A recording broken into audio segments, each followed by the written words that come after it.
Coopération. Partenariat renforcé avec le Japon.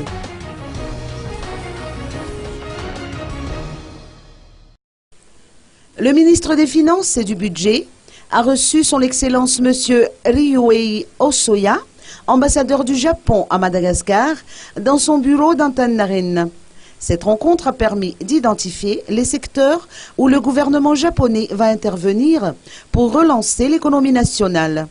Le Japon va octroyer 17 millions de dollars, soit 37 milliards d'ariage, au profit des projets de redressement économique.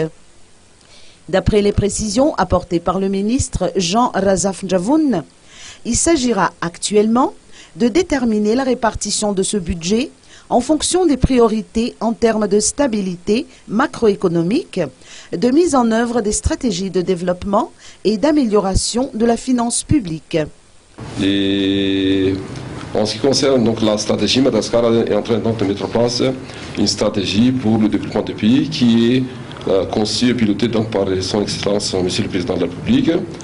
Cette stratégie tient compte donc des stratégies existantes et en cours, c'est-à-dire celle de la Banque mondiale, celle avec le PNUD dans le cadre de stratégie nationale de développement et celle qui est en cours aussi avec la Banque africaine de développement, dont dans 5 jours, il y aura une mission des experts de la Banque africaine de développement qui vont donc se pencher sur leur façon de voir la stratégie pour développer Madagascar.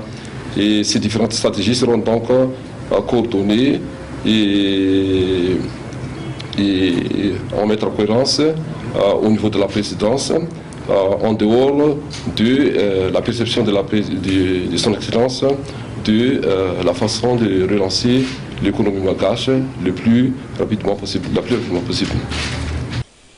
Les politiques de développement doivent répondre concrètement aux attentes de la population. Pour ce faire, le ministre propose de faire coïncider toutes les stratégies adoptées en concertation avec les bailleurs de fonds. Dans l'état actuel, le gouvernement japonais se dit prêt à financer les travaux d'extension du port de Thomasna. En termes généraux, certains des projets spécifiques, y compris appui budgétaire de notre part, et certains projets pour l'avenir. Nous avons aussi discuté, encore une fois très généralement, celui de coordination globale parmi tous les partenaires.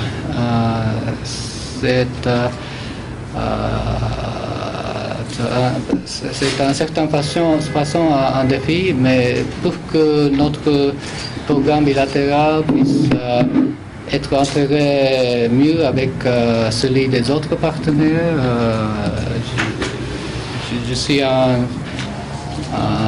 je crois fortement sur les processus de coordination globale. Et il y en a plusieurs processus qui se déroulent en parallèle, mais le Japon est très activement impliqué dans tous ces processus. Donc ça, c'était très brièvement ce que nous avons discuté. Il s'est engagé également à allouer 240 millions de dollars, soit 528 milliards d'ariage dans ce sens.